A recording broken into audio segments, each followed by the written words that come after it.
इस वीडियो में हम बात करेंगे ब्लैक मिथ वुकोंग की स्टोरी के बारे में। सन वुकोंग यहाँ एक मकाक मोंकी था जो एक रॉक से खुद ही पैदा हुआ और सबसे पहले मोंकीज का किंग बनने के बाद जब वुकोंग को इमोर्टैलिटी का पता लगता है तो वुकोंग भी इमोर्टैलिटी के साथ हेवंस में जगह चाहता था। And we will continue this story throughout this video, but let me tell you के Chinese novel name Journey to the West ये 1592 की नॉवल है।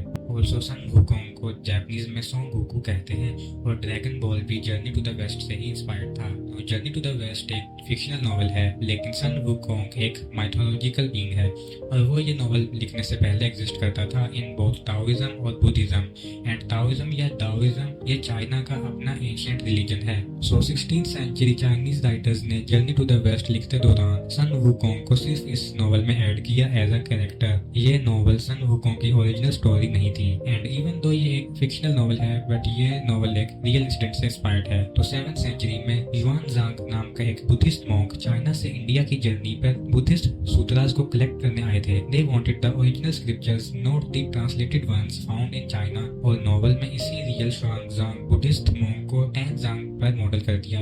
Also a fun fact, ancient Chinese India को तब तियानजू नाम से बुलाते थे। So journey to the west novel में टैनज़ांग भी चाइना से इंडिया बुद्धिस्ट स्क्रिप्चर्स लेकर जाते हैं और ये जर्नी बहुत ही डेंजरस थी बिकॉज तब यागुआज में ये बात फैल जाती है कि जो टैनज़ांग नाम का मांस खाएगा वो इमोर्टल हो जाएगा। बाय द वे यागुआज का मतलब डीमंस या स्पिरिट, गुड इवल या neutral, it can depend, but जिनमें सुपरनेचुरल पावर्स हों। There are lesser yaoguais, medium yaoguais which are called yaoguaizes, most powerful are called yaoguais kings and queens. So yaoguais में Tang का flash खाने वाली बात का फैलने से टैंक बहुत ही बड़ा टारगेट थे। सो टैनज़ांग इस जर्नी पर अपने साथ 4 डिसाइपल्स को लाते हैं जो के थे शा वुजिन फिश स्पिरिट, बाइलुंग मा टैंग मो का घोड़ा, युवा soul which was also Tang's disciple, Yu Bajie जो ओरिजिनली सेलेस्टियल कोर्ट का एडमिरल था और बड़ा प्लेबॉय था। जू बाजिए की नजर चैंग ई पर पड़ती है। चैंग ई एक टाइटल है जो मून गॉडेस को मिलता है, बट चैंग ई की हैंड मेडन्स को भी चैंग ई की टाइटल से ही बुलाते हैं। सो जू बाजी एक सिल्वर हेयर्ड लेडी नेम ताइन छिनयू जिसे भी चैंग ई कहते हैं। जू बाजी इसे भी चेज करता है, लेकिन ये मैजेंटा कलर मेडन की ड्रेस में रियल चैंग ई है और जू बाजी को रियल चैंग ई से प्यार होता है। और एक दिन जू यहाँ जेड एम्परर ताइन छिनयू की प्राइवेट मीटिंग को देख लेता है, जिससे गुस्सा होके जेड एम्परर बाजिए को मॉर्टल वर्ल्ड में गिरा देते हैं और बाजिए ह्यूमन फॉर्म में ही जन्म लेता कि उसकी स्पिरिट गुम होकर ह्यूमन वू की जगह बिग वू में पहुंच गई और जू बिग स्लैश ह्यूमन फॉर्म में पैदा हुआ जो एक डीमन पिग में भी ट्रांसफर हो सकता है। और इस पिग फॉर्म में भी बाजिए प्लेबॉय है। ऑल्सो ये यागुआज बहुत लंबे समय तक जीते हैं और जू बाजिए को ये पिग फॉर्म में ही शताब्दी कई सेंचुरीज बीत गई होंगी। और लास्ट डिसाइपल जो टैंगवान चूज करता है वो था Sun Wukong. So the thing is Wukong इतना शैतान था कि सेलेस्टियल पैलेस में हर एक शख्स ने वुकोंग को रोकना चाहा और जेड एम्परर या फिर इंद्रदेव जैसा है the king of all celestial beings, लेकिन वुकोंग इतना स्ट्रॉन्ग था कि जेड एम्परर भी वुकोंग को नहीं हरा पाए।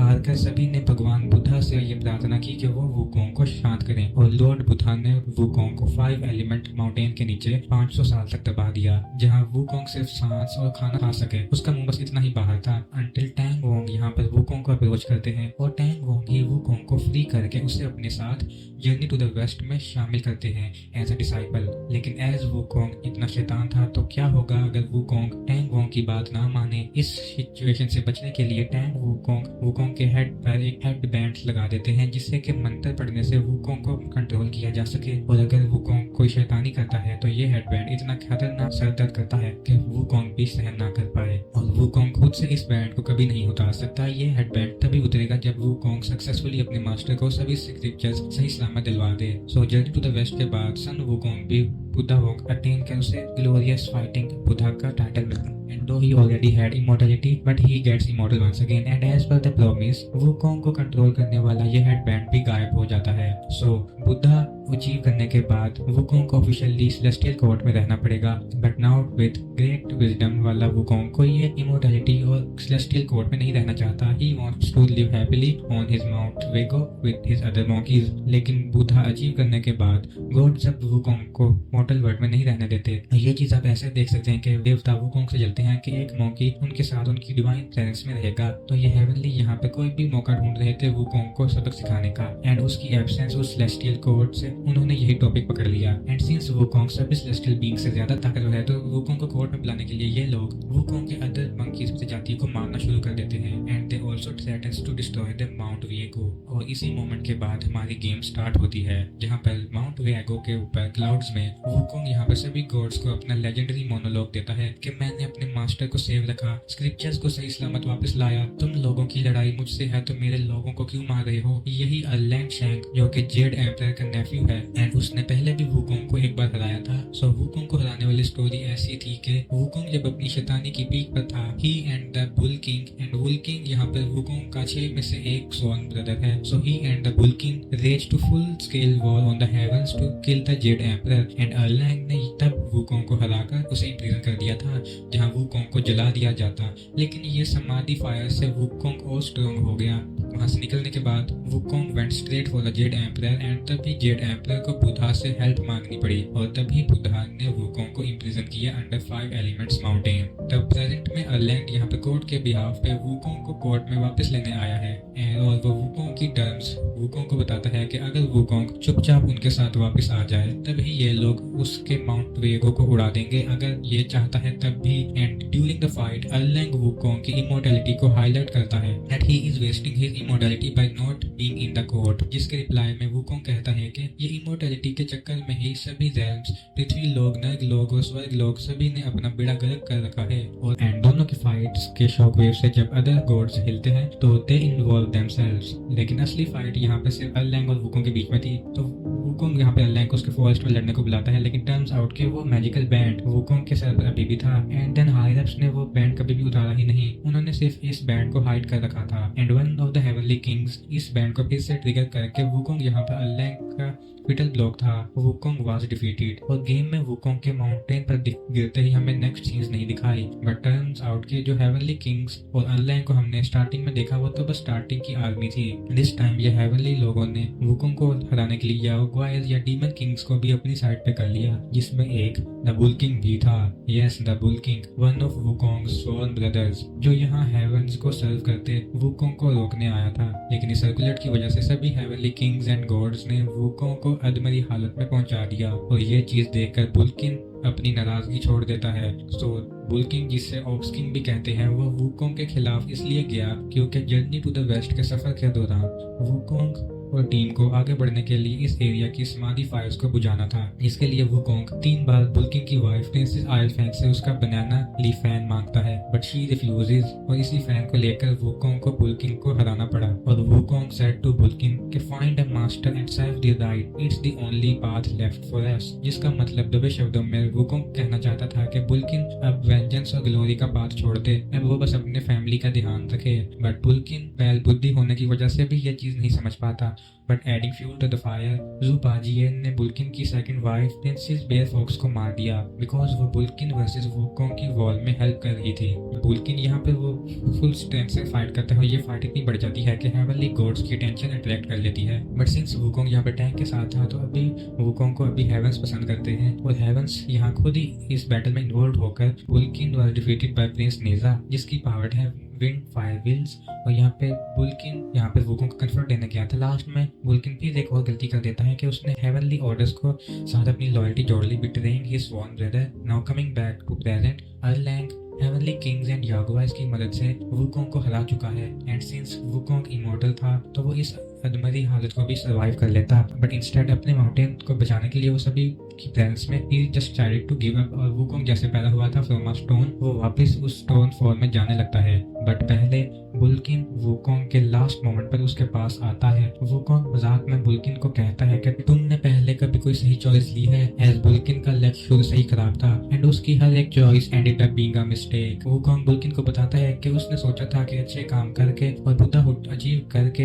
हेवंस के लोग उसे और बुल्किन जैसे उसे ब्रदर्स को चैन से जीने देंगे, बट वुकोंग का सांस लेना ही हेवनली ऑर्डर के लिए उसे और छेड़ने जैसा है। वुकोंग अपने स्वान ब्रदर बुल्किन को अपनी फैमिली का ध्यान रखने और उसके रिमेन से दूर रहने को कहकर वुकोंग अपनी आत्मा त्याग देता है और वो अपनी बॉडी जैसे रॉक से वो पैदा हुआ था उसी तरह की रॉक में वो दोबारा समर्पित कर लेता है। इसी के बाद वुकोंग की स्पिरिट के 6 रेलिक्स बनते हैं, जो कि तभी अर्लिंग शैंक अपनी हेवनली आर्मी कॉर्नर कर लेते हैं और 6 में से they give 5 relics to the yaoguai kings, जिन्होंने वुकोंग को हराने में उनकी मदद करी। So eyes of Wukong goes to black bear, ears of Wukong goes to yellow rat, nose of Wukong to yellow brown, tongue of Wukong to 100-eyed doves, and Erlang यहाँ पर बुल्किन को स्पेशली प्रेज करते कि it is hardest to turn against a sworn brother. Erlang बुल्किन को भी Wukong का 5th relic उसकी स्पिरिट बॉडी दे देता है, ये जानते हुए कि बुल्किन को अपने दोस्त को मारने का पछतावा है। बुल्किन अपनी गलती के प्रायश्चित के लिए इवन तो उससे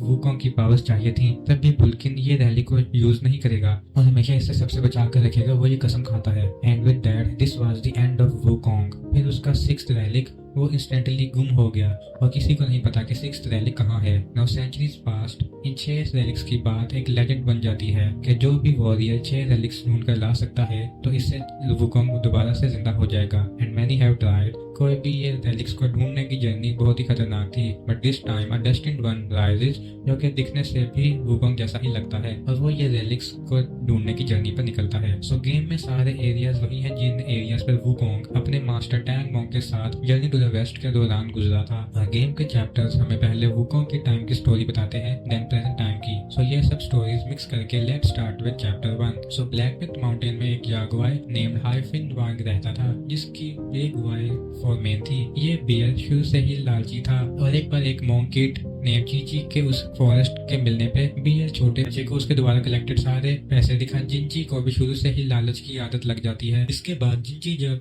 गुआनियन टेंपल का मोंक बनता है तो उसे महंगे कसायस का बहुत शौक पड़ जाता है। कसायस का मतलब बुद्धिस्ट कपड़े, और इन कपड़ों का शौक दिखाता है कि ब्लैक बियर ने जो ग्रीड जिंजी में डाली वो जिंजी में घर कर चुकी थी। Now journey to the waste के टाइम टैंग मोंग और उसके डिसाइपल्स यहाँ ब्लैक विंड माउंटेन से होकर गुजर रहे थे और टैंग मोंग ने कुछ दिन यही गुआनियन टेंपल में गुजारने की सोची और टैंग मोंग के एल्डर्स चिंगची से मिलते हैं। चिंगची टैंग से अपने कसाया को कलेक्शन दिखाता है जिसे वुकोंग भी देख रहा था। वुकोंग इस कलेक्शन को साधारण कह अपने मास्टर टैंक का कसाया दिखाता है, जो कि बहुत ही रेयर था। It was like a treasure. Jinchi टैंक से कसाया एक दिन के लिए उधार मांग जो टैंक मोंग एल्डर जिंजी को दे देता है, बट जिंजी के कसाया पहनते वो इसको परमानेंटली अपना बनाना चाहता था। बट अगले दिन उसे ये कसाया टैंक मोंग और वुकोंग को वापस देना पड़ा और जिंजी में गिर पड़ती है। वो इस कसाया के बगैर बहुत सैड हो जाता है, जिसे देख जिंजी के 2 डिसाइपल्स, वन वुल्फ क्वाई नेम ग्वानजी और सेकंड स्नेक स्वाइग नेम ग्वाइमो, वो जिंजी को ये कसाया चुराने को कहते हैं। और दोनों यहाँ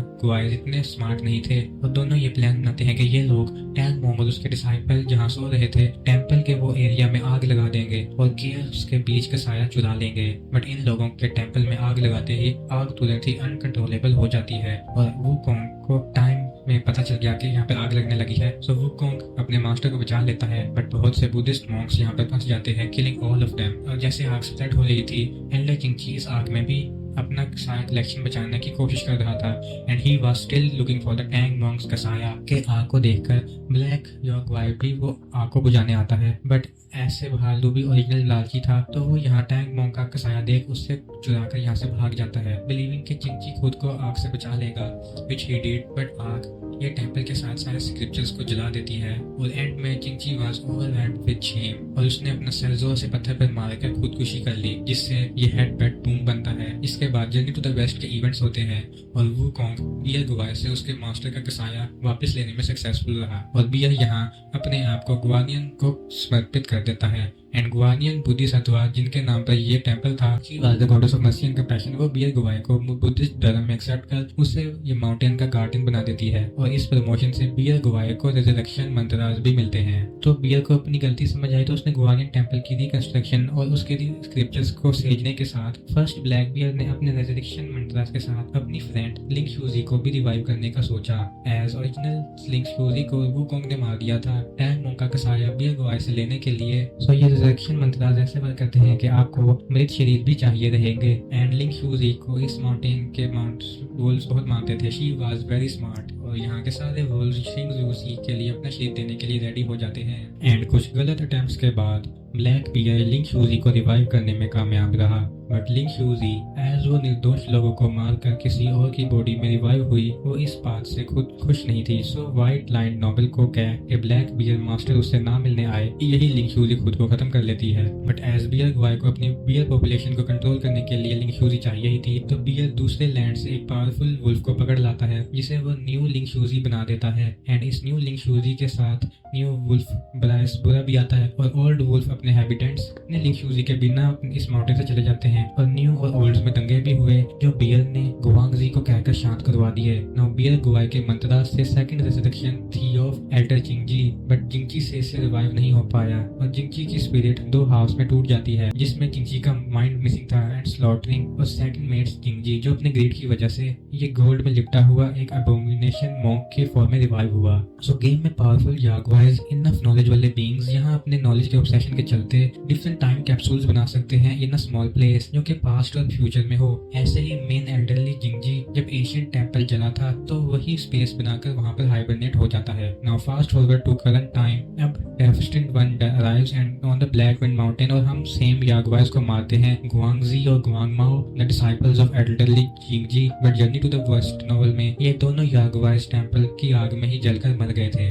बट गेम में दे सर्वाइव और डेस्टिन्ड वन इन्हें मारता है। देन यहाँ 3 बेल्स बनाने से डेस्टिन्ड वन एल्डर जिंगजी की ऑब्सेशन रेल्म से में पहुंच जिंगजी को उसकी हाइबरनेशन से उठाते। जिंगजी यहाँ पे उसने क्या किया, कैसे वो कसाया से ऑब्सेस्ड था, इसके बारे में रैम्बल करता है। और जिंगजी के इस वर्जन की आंखें नहीं थी, तो वो डेस्टिन्ड वन को स्मेल करते ही उसे वू कॉन्ग ही समझता है। और डेस्टिन्ड वन के जिंगजी के इस रिजरेक्शन नाम के टॉर्मेंट से फ्री करते जिंगजी फाइनली अपने लास्ट वर्ड्स में गुआंगजी और गुआंगमो को उस टाइम जो कहना चाहिए था कि जस्ट लीव द कसाया, मुझे ये कसाया नहीं चाहिए, वो कहकर मर जाता है। Then destined one first rally के लिए ब्लैक युगवाई को भी हरा, जिसके पास वुकों की आइज थी। एंड टर्न्स आउट के वुकों की आइज का मतलब ये फीनिक्स ट्रांसफॉर्मेशन थी। और ये ब्लैक बियर कहता है कि सेलेस्टियल कोर्ट ने उसे रैली किसी को भी देने से मना किया, अदरवाइज वो हमसे नहीं लड़ता, और वो अभी भी टेंपल की प्रोटेक्शन करेगा, इसीलिए डेस्टिन्ड वन ब्लैक बियर को नहीं मारता। Now coming to chapter 2, yellow wind ridge में एक हसलिंग एंड बसलिंग किंगडम था नेम्ड किंगडम ऑफ सहाली। ये जगह गोल्ड से भरी थी and kingdom was flourishing until ये जगह चाइना के वेस्ट में लोकेटेड थी, जहां सूर्य अस्त ओशन के बहुत पास होता था। सो सूरज से ओशन का पानी उबलने लगता, क्रिएटिंग मैसिव वाइब्रेशंस, और पीने का पानी खत्म हो रहा था वो अलग। इन शॉर्ट यहाँ रहना बहुत मुश्किल हो रहा था कि यहाँ के लोगों ने भगवान बुद्धा से गुहार लगाई, और बुद्धा इस रीजन को एक ड्रम देते हैं जिसे सनसेट के टाइम बजाने से वाइब्रेशन कैंसिल हो जाती है। इसी से यहाँ के लोग भरकर बुद्धिज्म को मानने लगे। बुद्धिस्ट मॉन्क्स सब इस रीजन में आए। यहाँ के लोगों ने बुद्धा के गोल्ड में बहुत से स्टैचूज, उनके टेम्पल्स भी बनवाने शुरू किए, जिससे ये किंगडम को गोल्डन बुद्धा किंगडम भी कहते थे। बट इस किंगडम को रूल करती थी एक रॉयल फैमिली, जिसका किंग पहले बुद्धिज्म का फॉलोअर था, और वो इस एरिया को बहुत अच्छे से लीड कर रहा था। बट देन इस रीजन में बुद्धिज्म ग्रो होने से किंग की पावर वीक होने लगी, एंड एज किंग पैरानॉइड होता है कि वो इस लैंड का कंट्रोल खो देगा, तो किंग यहाँ पर सारे टेंपल्स डिस्ट्रॉय करवा देता है, इन सभी बुद्धिस्ट मॉन्क्स को यहाँ से निकलवा देता है। किंग थॉट कि इससे उसकी खुशी बची रहेगी, और सहाली के लोग भी बुद्धा के वर्शिप बंद कर देते हैं। ये किसी न किसी मॉन्क का शराब सहाली को लगा होगा। एज एक जायंट इंसेक्ट नेम सुबांग वो इस किंगडम पर अटैक करता है, और इस इंसेक्ट की पीठ पर बुद्धा हेड था, इंडिकेटिंग कि ये इंसेक्ट कोई अपने आप यहाँ नहीं आया, किसी ने इस इंसेक्ट सहाली को पनिश करने के लिए यहाँ छोड़ा। सो हुआ ये कि बुद्धा द्वारा दिया ये ट्रंक सनसेट के टाइम इस वाइब्रेशन को रोकने के लिए, बजाने के लिए वो बांग ट्रिगर हो जाता, और वो ये किंगडम में हैवक मचाना शुरू कर देता, यानी ये ड्रम को बचाया नहीं जा सकता। एंड किंग ऑफ सहाली यहाँ अपने किंगडम को बचाने के लिए कोई भी रक्षक ढूंढते येलो विंड सेज को अप्रोच करते हैं, जो एक रेड यागुआर था, बट उसने इनलाइटनमेंट अचीव कर रखी थी। ये येलो विंड सेज फूबों को हराकर सहाली को बचा लेता है, जिससे ये किंग एंड ये किंगडम के लोग इस सेज से बहुत इम्प्रेस थे, और यहाँ के सभी लोग रेड्स को पूजने लगते हैं, और येलो विंड सेज को सहाली के हीरो के स्टेटस पर प्रमोट कर दिया जाता है। बट येलो विंड सेज अपने स्टारडम को डाइजेस्ट नहीं कर पाता, और वो मैडनेस के पास पर उतर जाता है, और अभी तक जर्नी टू द वेस्ट के इवेंट्स हो चुके थे, और येलो विंड सेज भी टेन संगजान का फ्लैश खाना चाहता था, जिससे येलो रैट और वुकोंग की फाइट भी हुई। एंड टर्न्स आउट के येलो विंड सेज वुकोंग को भी हराने के नजदीक पहुंच गया था, एज येलो विंड सेज ने अपनी समाधि से वुकोंग की आंखों में सैंड डाल दिया, और वुकोंग को हराने ही वाला था कि रूबाजिए ने वुकोंग को बचा लिया। जिसके बाद रैट को शैतानियां करते देख जिंग जी उन्होंने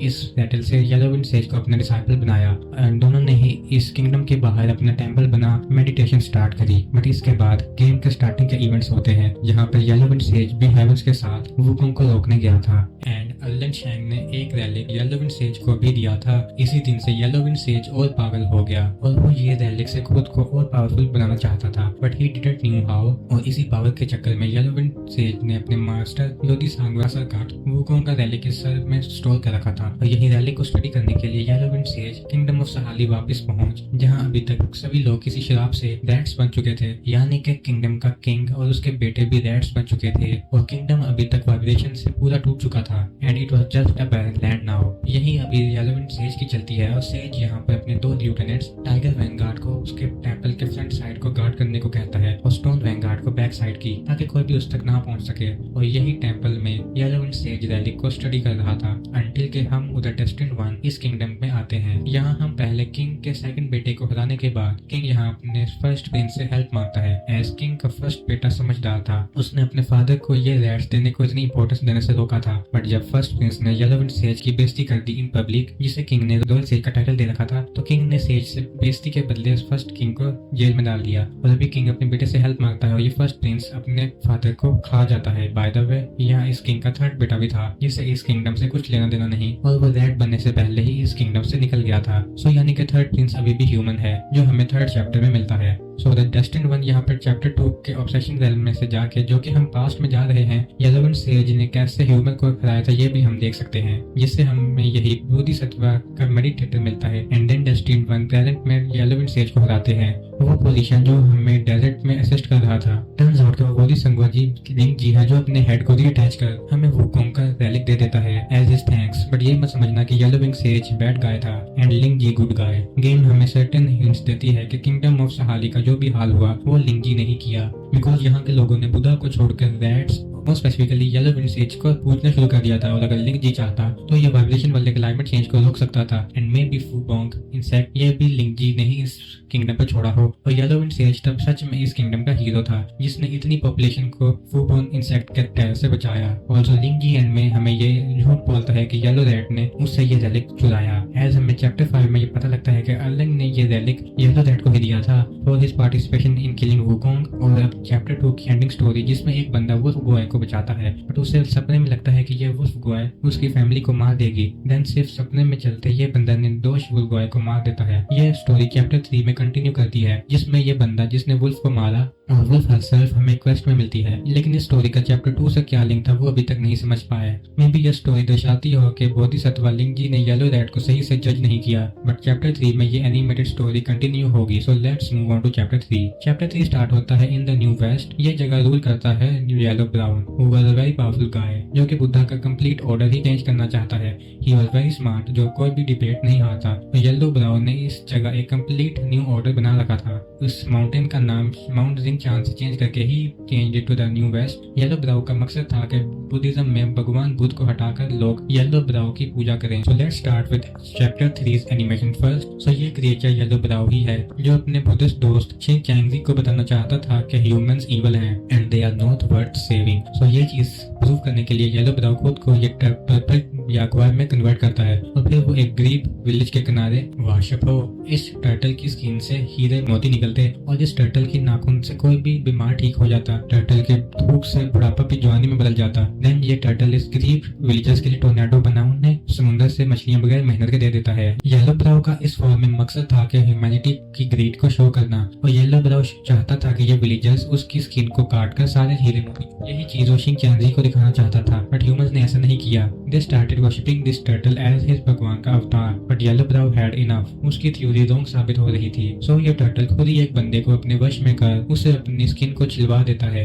जो कि इनफ पुश था for humans to lose their humanity. तो सभी इस जीव को काट उसके अंदर का खजाना लूटने के बाद उसे जिंदा जला देते हैं। अगली सुबह तक या तो येलो ब्राउ ने इस विलेज से अपना मकसद पूरा होने के बाद इस पूरे विलेज को पनिश किया और सारे घर उजड़े हुए थे, या फिर ये जीव में कोई खजाना था ही नहीं। It was all an illusion. Anyways, जब चिंगजैंजी यहाँ पर आता है तो येलो ब्राउ की थ्योरी सही साबित हुई ऐसा कहता है and he proves human humans are evil, but king Jenji को सब पता है and he says Yellow Brown ने ही ह्यूमंस में क्योस का सीड बोया, तभी ये सब कुछ हुआ। यानी येलो ब्राउन ने क्योस से जीतने के लिए अपनी थ्योरी को सही साबित करने के लिए फैलाई। यानी येलो ब्राउन कहता है कि जितना ही सब कुछ है डजंट मैटर हम कैसे जीतते हैं, जिससे किंग जेनजी को पता लग जाता है कि येलो ब्राउन बुद्धिस्ट टीचिंग से कोसों दूर जा चुका है। सो येलो ब्राउन यहाँ पर बुद्धा अचीव करके इमोर्टल बनना चाहता था, जिसके लिए उसने टेंजिंग सांग की जर्नी के हर एक चीज का उल्टा वर्जन बना रखा था, as he wanted to achieve enlightenment on his way. Sebastian के 4 डिसाइपल थे, शा वुजिन, वुकोंग, जू बाजिए एंड बाइलुंग मा। येलो ब्राउन भी अपने ऐसे ही 4 डिसाइपल्स ढूंढता है जो कि टैंग के डिसाइपल से कंप्लीट ऑपोजिट है। नंबर 1 था लॉन्ग वॉय, जो कि वुकोंग के ऑपोजिट है।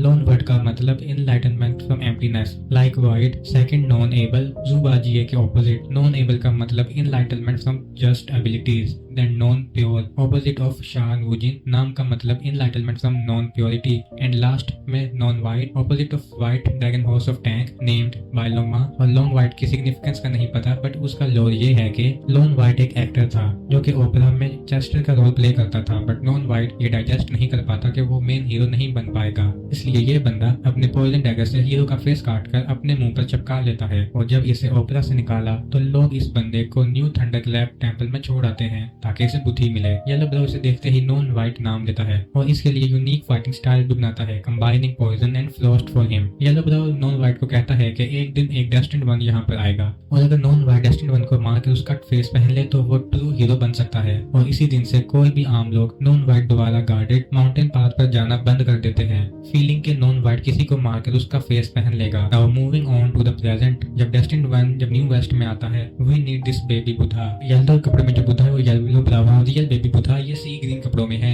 जिसका नाम है मैत्रेय बोधिसत्व। और ये बोधिसत्व का मीनिंग है कि जो बुद्धाहुड को अचीव कर चुके हों बट इस लेवल को क्लेम नहीं कर रहे, बिकॉज ये संत अभी धरती पर ही रहना चाहते हैं, ना कि सेलेस्टियल रेल्म में। ऑल्सो मैत्रेय संस्कृत नाम है और ये इंडियन सब कॉन्टिनेंट के बोधिसत्व थे। They were the final successor of भगवान बुद्ध और उनका जन्म तब के कांधार में हुआ था, जो एरिया अफगानिस्तान और पाकिस्तान है। एनीवे येलो ब्राउन ने यहाँ चैंग किन लूंग एक ड्रैगन और कैंग जिन स्टार उसकी वुमन फॉर्म है, इसका सेलेस्टियल रेल्म से लफड़ा चल रहा था और येलो ब्राउन ने मैनिपुलेशन से उसे भी अपनी साइड कर रखा था। देन दिस पकोडा रैम, जिसके बीच धर्म का चक्कर है, जब अपनी रोटेशन कंप्लीट करता है तो यहाँ के सभी कैदी ब्लड हाउंड बन जाते हैं। They all go psycho and they try harder to punish each other. Destined one इस प्रिजन से निकलकर यहाँ एक गोल्ड सिंबल में जू बाजिए गया था और ये यूएफओ टाइप सील को सिंबल कहते हैं और येलो ब्राउन इन सिंबल्स का मास्टर था एंड इन सिंबल से निकलना कोई आसान काम नहीं था। ऑल्सो जू बाजिए यहाँ कैद। ऐसे हुआ कि जो मंकी स्टार्टिंग में डेस्टिन्ड वन को उसकी मंजिल पर भेजता है, वही मंकी जू बाजिए को भी डेस्टिन्ड वन को असिस्ट करने को कहता है, जिसमें जू बाजिए पहले ही जू वेस्ट में पहुंच जहाँ वो कैप्चर हो जाता है। बट तब डेस्टिन्ड वन के कैंजिन स्टार को हरा उसकी ड्रैगन फॉर्म को यूज करते डेस्टिन्ड वन ये सिंबल तोड़ देता है एंड नाउ जू बाजिए भी वुकोंग को जिंदा करने के सफर पर हमारे साथ है। मूविंग अलोंग, यही हमें फॉरेस्ट में वो फॉक्स गोया की स्पिरिट भी मिलती है जिसे एक स्कॉलर ने मार दिया था और वो डेस्टिन्ड वन को बताती है कि वो स्कॉलर अब एक मॉन्क बन चुका है जो न्यू थंडर के लेफ्ट कैंप टेंपल के लेफ्ट साइड में है और ये फॉक्स स्पिरिट सिर्फ इसी आंसर के लिए इतने सालों से भटक रही है। तो लोग ये ड्रीम के चलते उस स्कॉलर ने उसे क्यों मारा और ये फॉक्स डेस्टिन्ड वन को भी फॉक्स बनने की ट्रांसफॉर्मेशन देती है जिसे हम अननोटिस्ड सबके पास से गुजर सकें। डेस्टिन्ड वन के नॉन वर्ड के पास पहुंच वॉइड उस फॉक्स को मारने का रीजन बताता है कि किसी को मारना पाप नहीं है, कि इससे अगर आगे जाकर नुकसान कम हो तो, या अगर ऐसे पाप से किसी की जान बचती है तो ये पाप नहीं हुआ। बट ये सब चूरन है जो नॉन वॉइड खुद को निर्दोष फॉक्स गोय को मारने के लिए खुद को खिला रहा था। फाइनली डेस्टिन्ड वन यहाँ पे येलो ब्राउन को हरा देता है और वो यहाँ पर फ्रोजन लेक में गिरकर ये 10 टेल फिश जो कि येलो ब्राउन ने ही बनाई थी वही येलो ब्राउन का एंड करती है। सो ये फिश येलो ब्राउन ने टर्टल जनरल और स्नेक जनरल को हराने के लिए बनाई थी। यूसी अपर रेल्म में येलो ब्राउन को अपनी मर्जी से बुद्धिज्म को मरोड़ने या तोड़ने नहीं दिया। They actually tried to kill yellow brown, जिसमें उन्होंने टर्टल और स्नेक को येलो ब्राउन को मारने भेजा था। बट येलो ब्राउन ने मैत्रेय के सीड जैक से ये फिश बनाकर स्नेक को अंडर पावर कर दिया। Then yellow brown created this upper bread और स्नेक की मोर्टेलिटी तोड़ने के लिए येलो ब्राउन ने ऐसा स्नोई तूफान बनाया जिससे सब जम गया और इस तूफान से बचने के लिए टर्टल को समुद्र के नीचे छुपना पड़ा और स्नेक को भी हाइबरनेट होना पड़ा, ब्रेकिंग हिज इमोर्टैलिटी, जिससे अपर ना ब्रेड ने स्नेक को मार दिया। बट येलो ब्राउन के मरते मैत्रेय अपने सीड स्ट्रैप वापस ले मैत्रेय मान जाता है कि ये मंकी सच में डेस्टिन्ड वन है और मैत्रेय अपने पावर से येलो ब्राउन की फिश को टेन कर फिश के अंदर की येलो ब्राउन से वुकोंग का रिलीक निकाल डेस्टिन्ड वन को देता है। मूविंग टू चैप्टर 4 और रिमेम्बर वन बाजिए जब वो सेलेस्टियल कोर्ट में था तो उसे चैंगजी से प्यार हो गया था। वेल जब बाजिए को बिग फॉर्म में ह्यूमन फॉर्म में फेंका तो रियल चैंगजी भी बाजिए के पीछे मोर्टल वर्ल्ड में रहना स्वीकार करती है। तो बाजिए अपनी बिग फॉर्म में चैंगजी को ढूंढता है and he finds a woman जो उसे उसके जैसी लगती है, बट बाजिए भूल जाता है कि वो एक बिग बन चुका है और ये याद आते ही वो चैंगजी के क्रस्ट को भूल जाता है। बट एज टाइम पासेस चैंगजी भी मोर्टल वर्ल्ड में रीइंकार्नेट हो फाइनली वो ये स्पाइडर फॉर्म में जन्म लेती है। अब तक जू बाजिए टैंग वोंग के साथ जर्नी टू द वेस्ट में निकला था और यही बाजिए टैंगजी को पहचान लेता है और बाजिए के फिश फॉर्म में चैंगजी से रोमांस करने से बाजिए की बेटी भी होती है और बाजिए को सेलेस्टियल कोर्ट और अपनी जर्नी के चलते चैंगजी को दोबारा छोड़ना पड़ा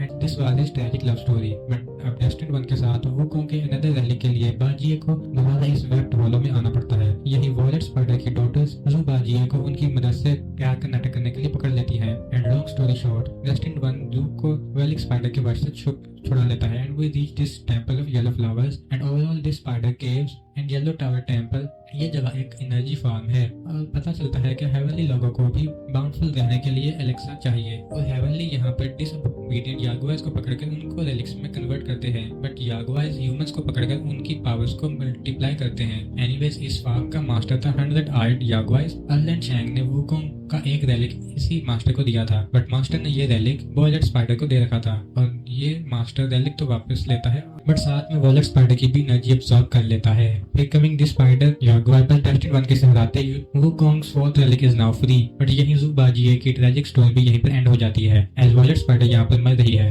एंड बाजिए यहाँ पर स्पाइडर को मारता इसलिए नहीं दे रहा था ताकि इससे सेलेस्टियल कोर्ट नाराज न हो जाए। बाजिए अपने लवर से प्यार करना तो चाहता था बट ही कैंट, बट इससे सिर्फ बाजिए के बजाय वॉयलेट स्पाइडर और उसकी बेटी की जिंदगी फिर खराब हो जाएगी। सो बाजिए की लवर जब मरने से पहले तुम बिल्कुल भी नहीं बदले और अभी भी बेवकूफ हो ये कहती है तो ये कहता है कि ये सिग्निफाई करता है कि चैंगजी को अभी भी अपने सेलेस्टियल रैंक की मेमोरीज याद थी। यहाँ पे बाजी अपनी बेटी को भी एक्नॉलेज नहीं करता, वो कड़वा घूंट पीकर डेस्टिन वन को वुकोंग को उसके रेलिक दिलाने की जर्नी पर वापस चला जाता है क्योंकि बाजी यहाँ पे डेस्टिन वन के साथ डार्क पाथ पर चल रहा है जो कि सेलेस्टियल कोर्ट को पसंद नहीं है और अगर वो मोर्टल वर्ल्ड में कोई भी कनेक्शन बनाएगा तो प्राइज उसके चाहने वालों को ही भुगतना पड़ेगा। दैट्स व्हाई बाजी ये सब कुछ अकेला सहना चाहता है and that was the end of chapter 4। Chapter 5 की सेटिंग मैंने आपको बुल्किन की स्टोरी के साथ ऑलरेडी बता रखी है, बट फिर एक रिमाइंडर देते। सो ये फ्लेमिंग माउंटेन का पूरा एरिया बुल्किन का है एंड ये माउंटेन हमेशा से फ्लेम्स में नहीं थी। एक्चुअल में वुकोंग की गलती की वजह से ही हेवन से एक जलती रेक इस जगह पर गिर गई जिससे ये जगह परमानेंटली फ्लेम्स में रहेगी।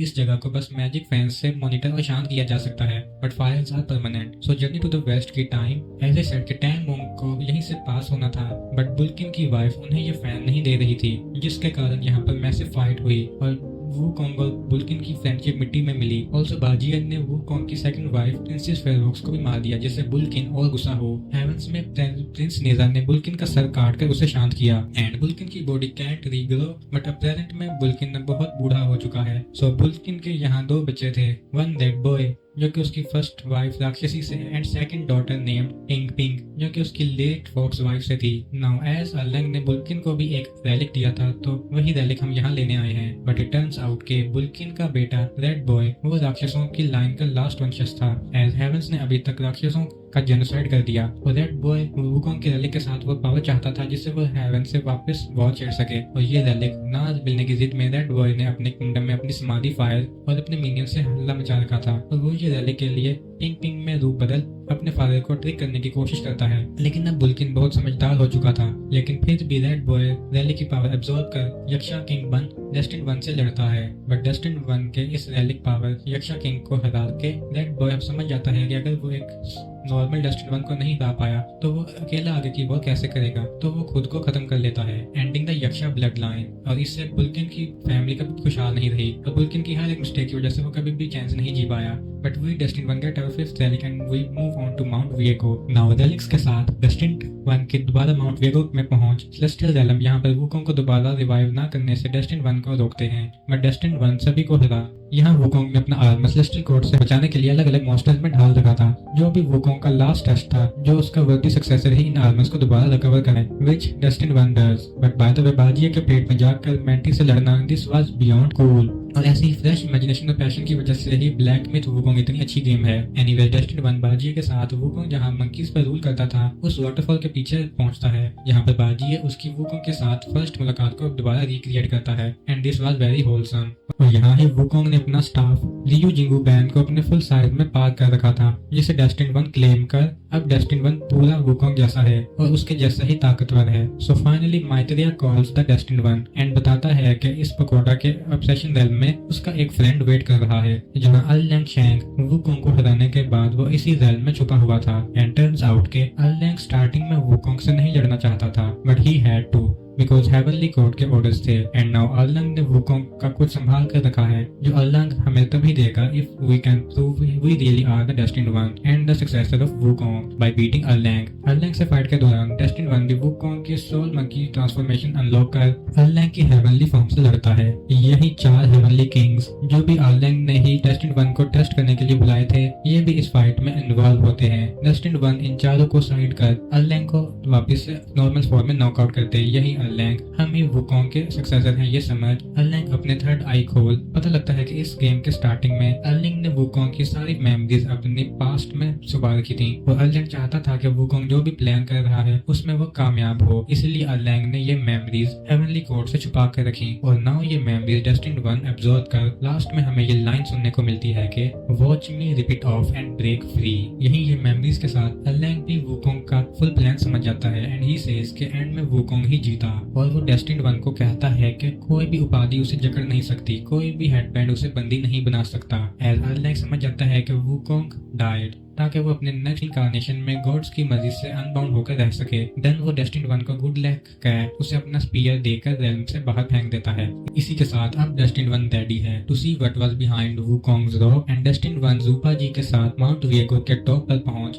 यहाँ पर जुबाजिया को इंस्ट्रक्शन दी के रेलिक मिलने पे वुकोंग यहाँ पर उन्हें मिलेगा, बट उसके यहाँ पर ना मिलने पे जब डेस्टिनी 1 एंड जुबाजिया रॉक को टच करते हैं तो both are transported into Wukong's obsession realm, जो कि वुकोंग की मेमोरीज की रेल्म है। यहीं पर हमें ओल्ड मंकी भी मिलता है जो हमें बताता है कि यहाँ पर कोई 6th रेलिक था ही नहीं और 6th रेलिक वुकोंग का माइंड था, जो कि वुकोंग के स्टोन बनते ही डिसइंटीग्रेट हो गया था और वुकोंग अपना शैतानी दिमाग नहीं, he wanted a new mind free of all the मिसचीव्स, जो कि हम डेस्टिनी 1 है। और वुकोंग की रीइंकार्नेशन में लास्ट स्टेप बचता है वुकोंग के स्टोन बॉडी को हराना to prove it you are the best Wukong himself. और इस फाइट में वुकोंग अपनी शेल्फ बॉडी को यूज करता है टू टेस्ट द डेस्टिनी 1 और ये बॉडी वुकोंग की है without his mind and soul. और ये शेल डेस्टिनी 1 से सारे रेलिक्स भी खींच वुकोंग की शैतानियां इस शेल की बॉडी में भी पहुंच जाती हैं, बट डेस्टिनी 1 इस शेल को भी हरा सभी चैलेंजेस पार कर लास्ट में ग्रेट शेड की शेल भी डिसइंटीग्रेट हो जाती है, but the circulate band remains. और पता लगता है कि वुकोंग ने इस बैंड को ही हराने के लिए पूरे गेम के